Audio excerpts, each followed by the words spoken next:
జనసేన అధినేత కొణిదెల పవన్ కళ్యాణ్ మంత్రిగా ప్రమాణ స్వీకారం చేశారు. ఆంధ్రప్రదేశ్ మంత్రిగా కొణిదెల పవన్ కళ్యాణ్ ప్రమాణ స్వీకారం చేశారు.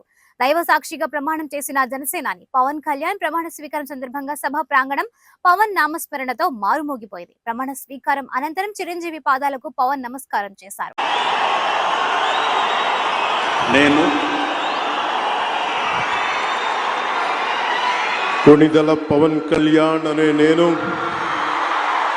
శాసనం ద్వారా నిర్మితమైన భారత రాజ్యాంగం పట్ల నిజమైన విశ్వాసం, విధేయత చూపుతానని, భారతదేశ సార్వభౌమాధికారాన్ని, సమగ్రతని కాపాడుతానని, ఆంధ్రప్రదేశ్ రాష్ట్ర మంత్రిగా నా కర్తవ్యాలను శ్రద్ధతో, అంతఃకరణ శుద్ధితో నిర్వహిస్తానని, భయం గాని, పక్షపాతం గాని, రాగద్వేషాలు గాని లేకుండా రాజ్యాంగాన్ని, శాసనాలని అనుసరించి ప్రజలందరికీ న్యాయం చేకూరుస్తానని